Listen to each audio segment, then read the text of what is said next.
Let's begin with the first machine learning algorithm, which is linear regression.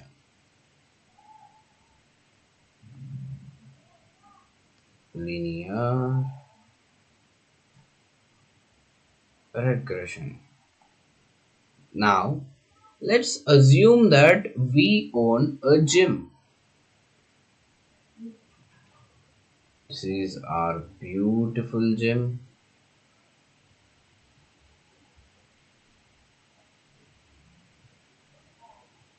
And let's give it a name like Gold's Gym.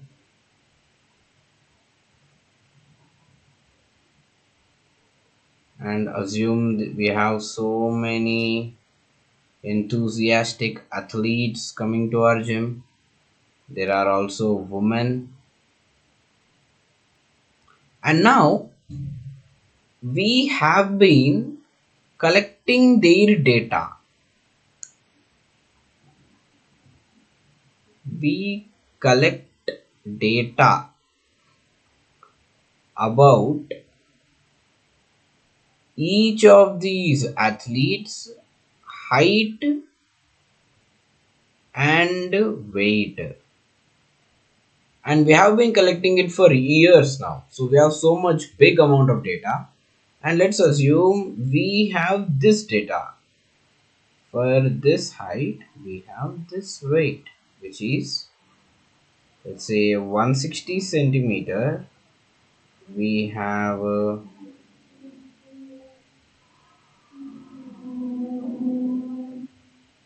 62 kilogram.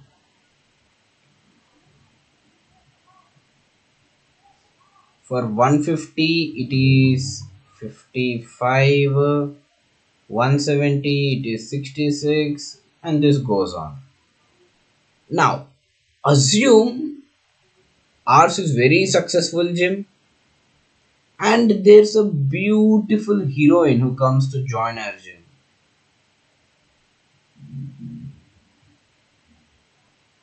Well, not so beautiful, but let's assume. Like maybe it is Sara Ali Khan, since she was very obese in her initial days.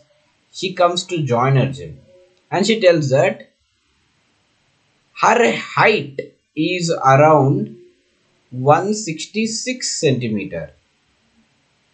And what should be her ideal weight? Now we get to start thinking. We have this data. Is there a way we can tell about her ideal weight based on our historic collection of data? It starts to get interesting. So what do? We call our friend.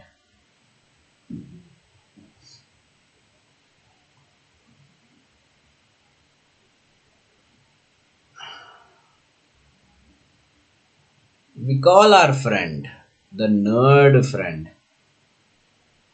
Every group has a nerd, like the scientist guy, mathematician guy. We call him. And he takes this data and he begins to plot them on both the axes.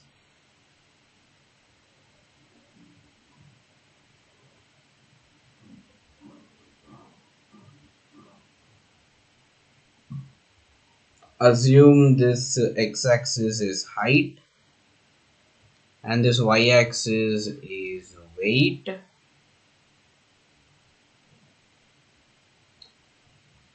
He plots this data 160, 150, 170, 62, 55, 66. Let's assume this is 160, this is 150, this is 170, this is 52, this is somewhere at 62, this is 66, plots here, here, here, and there are so many other data which he has plotted. And he notices or he observes that is plotting this data, there is a trend in this data. That is, as the height is increasing, the weight is also increasing. After plotting this, it tries to draw a line in between them. And he assumes that if the data of height and weight will follow this trend always, then if any new data comes, it should also be somewhere near to this line.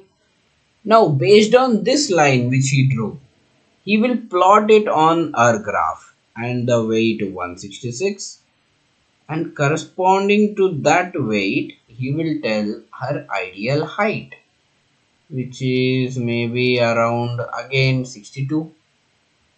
But is this very accurate? Because just by observation, if we draw like this, then some other data the line can be drawn like this, some other data the line will be drawn like this. Can we say that drawing like this is accurate enough? No. We need some mathematical proof or a reason to tell that yes, this line which we drew will predict the exact or nearby data which is relevant to the real life. Let's observe some more in depth.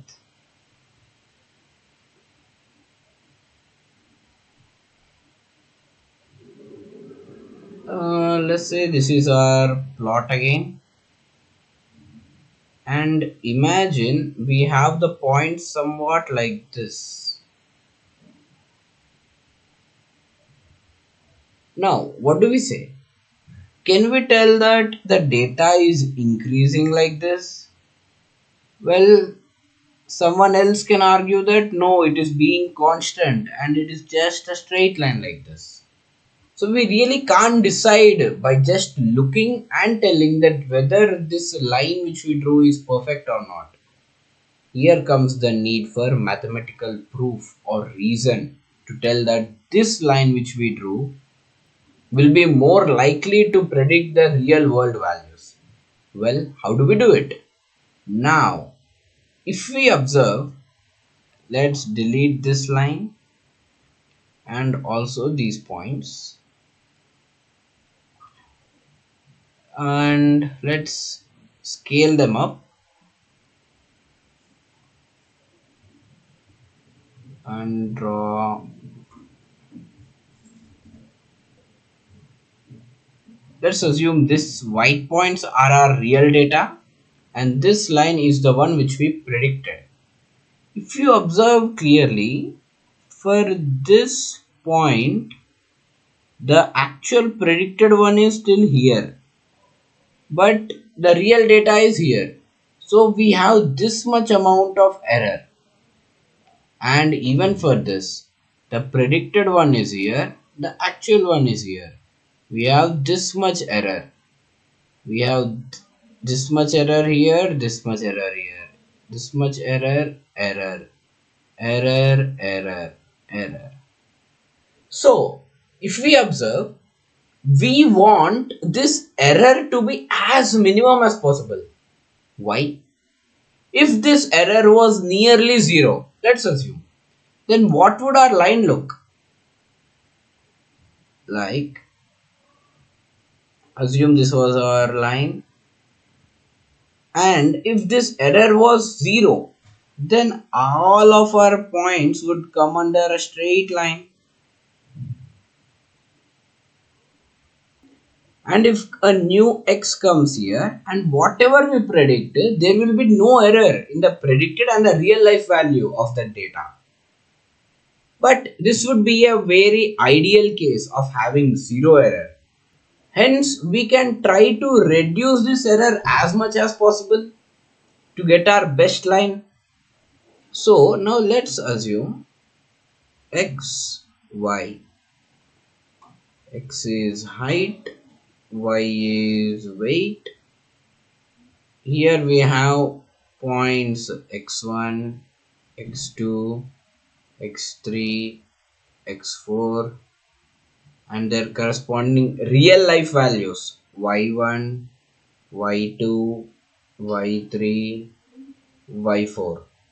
Here, if we assume that weight depends only on height, let's assume weight depends only on height. But we know that in real life, weight depends on so many other factors also, like diet, environment, financial condition, mental state of a person. Like if they are depressed, they might overeat. Let's keep all those aside and assume weight depends only on height. So, can we tell that y depends only on x? Now, what do we call this type of relation in math? It's a function, right? F of x equal to y. And if we have a function f of x where the output variable y depends only on one input variable, which is x, then we call it linear equation in one variable. Or more simply, we can call it just as a line. As you see here, we are just drawing a lines, and here also we drew just a line. So this is just a line. And what is the equation of a line? We know that y is equals to mx plus c. Or if you want to write it in a standard form, then we can write y is equals to ax1 plus, actually a1x1 plus a naught, where we call this as bias, this we called as coefficient. Let's put that aside. And now let's go with this original one in simple terms, which is y is equals to mx plus c, and block it.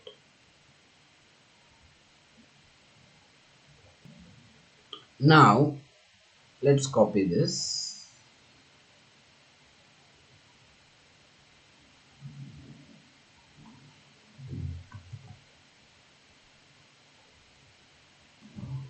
This is the actual value of x, this is the actual value of y. But if we start finding y based on this equation which we have assumed, here we don't know the value of m, here we don't know the value of x, both are unknown. Then can we tell we will have a new variable y hat or y pred, which is y predicted. If we want y predicted for first x1, then it will be m x1 plus c. For x2, it will be m x2 plus c. For third one, it is m x3 plus c, m x4 plus c. This is our predicted value. The values which are on this line, and these y1s are the real values which we plotted on the graph. Um,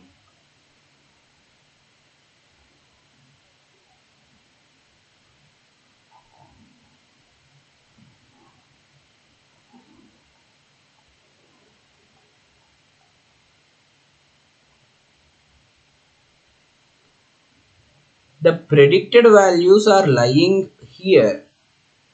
Let me change the color. The predicted values are on this line, while the actual values are these points. So if you see, there is this error and we want to minimize this error so that we get the best possible line which is equidistant between all these points, because it will be more near to the real life value. How do we do it? Well, we can do one thing. We can subtract y1 and this mx1 plus c, or simply we can subtract this actual values of y and this predicted values so that we get this error term, right?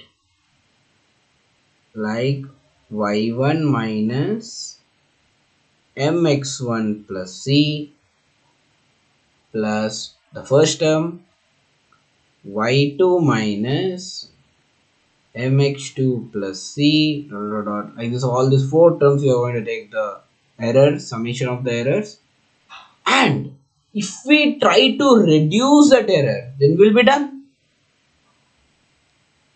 How can we write it in more mathematical form? We can write it as sigma I equals 1 to 4 yi minus yi hat.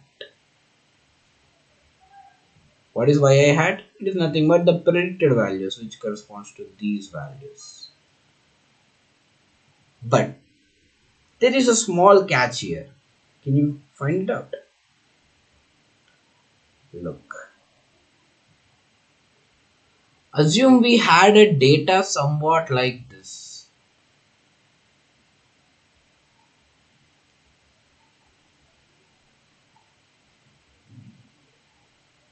Here is the first actual value of y. Here is the second actual value of y. And let's think we got a line like this. If you closely observe here the y actual minus y predicted, it will be negative. Why? Y actual is less than the y predicted, and here y actual minus y predicted will be positive, because y actual is above and y predicted is below, and we all know that as we go up the y value increases. So there may be a case that this error and this error cancel out each other, like that all these points get cancelled out each other, and we might get the error equal to 0. This is not the line we wanted, right? The errors are being cancelled out each other. What's the use of doing this? So somehow we have to make these error terms positive. How can we do it? We have to make this sigma yi minus yi hat positive. There are two methods. First one, we can take square like we do in the case of variance, or we can also take the modulus, the actual values. But we will go with the square one, not with the modulus, because there is a concept of outlier, which is a point very far from actual data, but it is present in the data. A small gist on outlier, like there may be a very few cases where the person is very thin, like around 30 to 40 kgs, but he is extremely tall. Or there can be some cases like the person is extremely obese, around 110 120 kilos, but he is very short. So these type of people, not people, these type of points, data points, are called outliers. These may affect if we take this modulus, but these will not affect when we take the square. More about this in the future videos. Now let's go with this.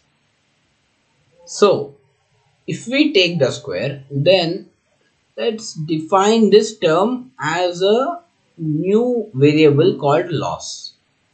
So our loss is equal to sigma yi minus yi hat whole square. We have to minimize this. How can we minimize this? Let's first minimize this.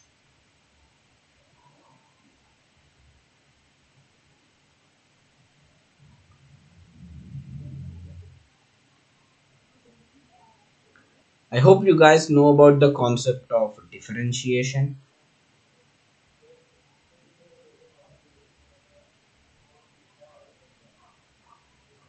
If you are unaware of this mathematical concept or just need a quick recap, you can comment it down and make a video on it. Now, if we differentiate this L and equate it to 0, don't you think we'll get the minimum possible value? If we write, let's write this L in more opened up terms like L equal to sigma yi minus, we know that y pred is mx plus c, so we can write it as mxi plus c. Now, if we differentiate this L with respect to M and C, because here these both points are unknown to us. Yi and Xi we already know based on the historical data which we have already collected over a large period of time. This M and this C we don't know are the new variables which we have to find out. So why don't we just differentiate L with respect to M, equate it to 0, and differentiate L with respect to C, equate it to 0, then don't you think our work is done? We'll get M and C. Yep. Well, let's write these important formulas in a new page. So we know that L equal to sigma yi minus mxi minus c whole square and dl by dm equal to 0, dl by dc equal to 0. These are the formulas which will be working mostly. So now let's start working on this.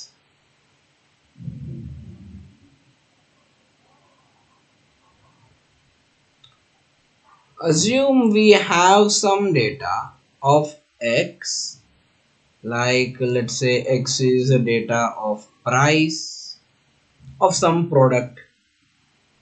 It comes in rupees, so 30 rupees, 40 rupees,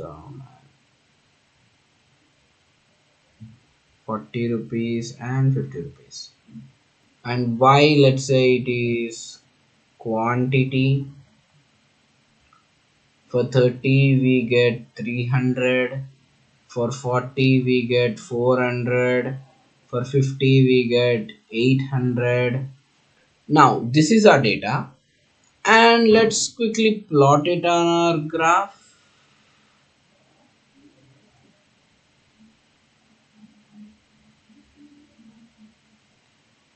Let's say this is x, this is y, here is 30, here is 40, here is 50, and let's say here is 300, here is 400, somewhere here we have 800, this is 330, 300, 40, 300, 50, 800, and we have to find this best line which will fit between these lines and also minimize the errors between the actual and the predicted ones. So let's get started. We know that the line we assume is going to be y is equals to mx plus c. Here we don't know m, we don't know c. We have to find them. We can also call m as the slope term, like in class 10th, class 12th we have studied about this, and c as intercept. Now let's say we have y pred, which is put 30 in this term, we will get 30m plus c, put 40 in this term, 40m plus C, 50 in this equation, 50m plus C. Now this is our y predicted and this is our y actual. And what will be our loss function? It will be sigma yi minus yi hat whole square. If we write it, then we'll get 300 minus yi hat is 30m plus c, 30m plus c whole square plus this is going to be 400 minus 40m plus c whole square plus 800 minus 50m plus c whole square. Now wait, don't expand this, we have a trick. Let's copy this to next page and do it more nicely.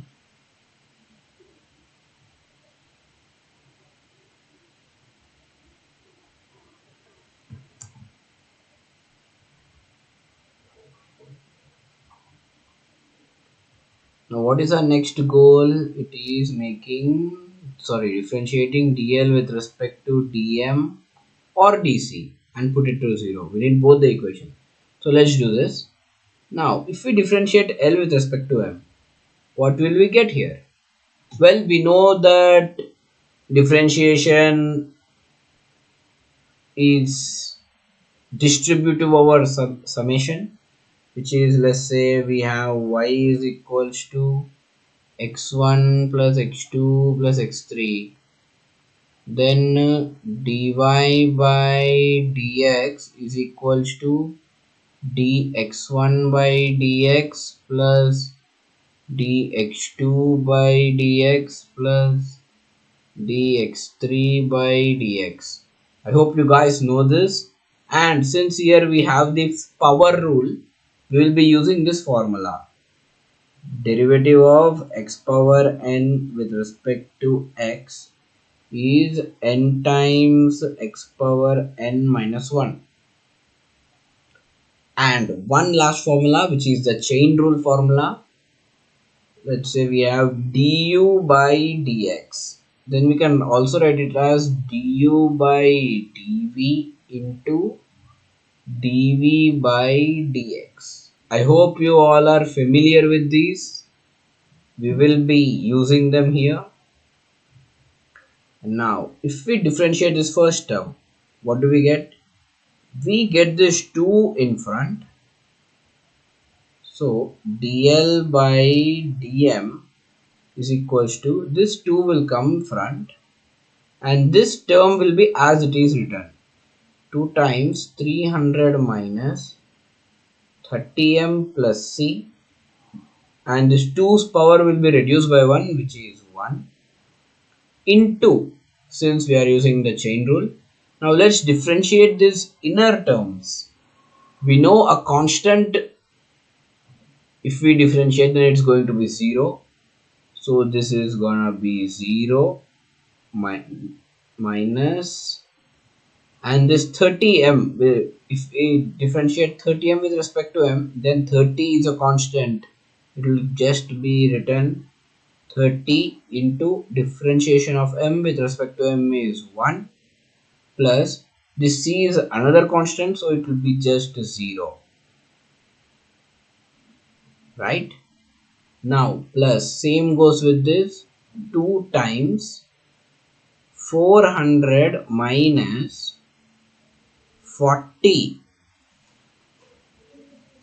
m plus c into minus 40, this is 0, this is 0, minus 40 plus this one again 2 times 800 minus 50m plus c into minus 50. This entire thing equal to 0.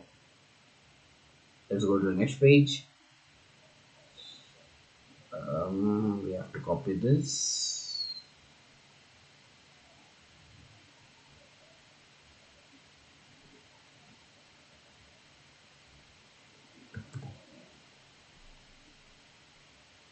So now, what if we look it more closely? We can cancel out all these twos because they are common in each term, and we can send it to the right side.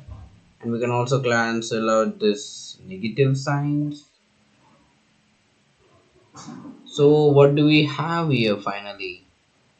We have 30 times 300 minus 30m minus c plus 40 times 400 minus 40m minus c plus 50 times 800 minus 50m minus c equal to 0. Let's quickly expand this. We have here 9000 minus 900m minus, or wait, we can even cancel out these zeros. We'll finally get 900 minus 90m minus 3c plus 1600 minus 160m minus 4c plus 4000 minus 250m minus 5c equal to 0. Now let's quickly add them. We have here 65, 100, 90, 250. This is minus 500m, 347 minus 12c equal to 0. If we rearrange it a bit, we'll get 12c plus 500m equal to 6500. And this is our equation number 1. Now with the equation number 2. This is the equation. Let's copy it again.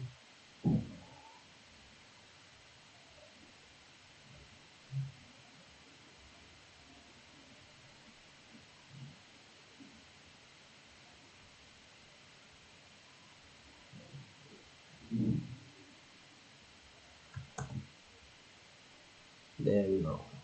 Now let's differentiate L with respect to C. We get again the same 2 times 300 minus 30m minus c times, here this is gonna be 0, this is gonna be 0, this is gonna be 1 but negative sign, so minus 1 plus same goes here 2 times 400 minus 40m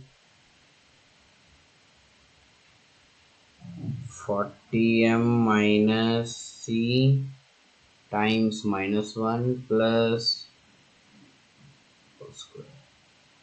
2 times 800 minus 50m minus c times minus 1 equal to 0.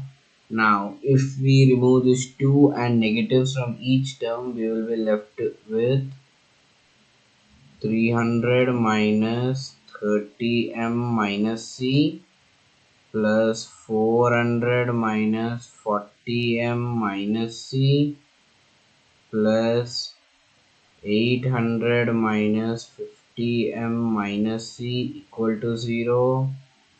300, 700, 1500 minus 30, 70, 120m, this is 3c equal to 0. If we rearrange it, we get 3c plus 120m equal to 1500 divided with 3, c plus 40m equal to 500. This is equation number 2. Now we have equation number 1.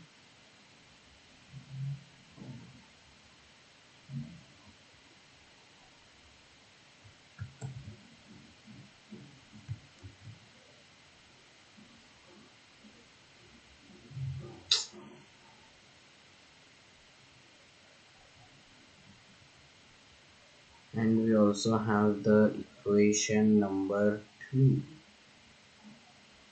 Just a bit.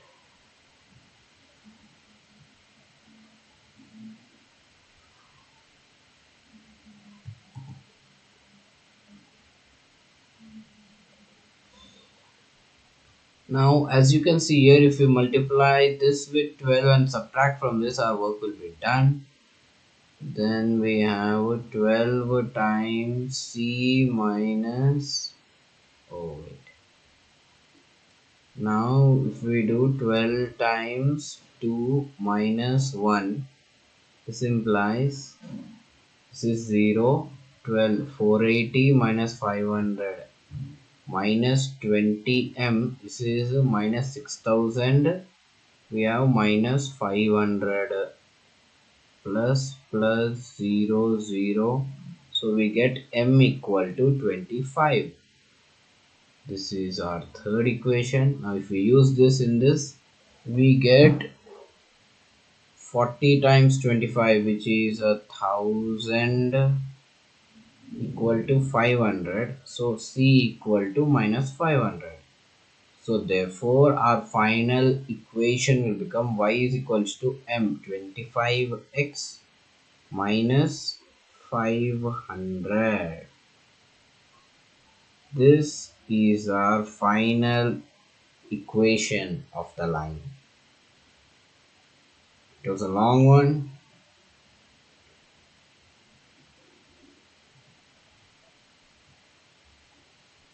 Thank you.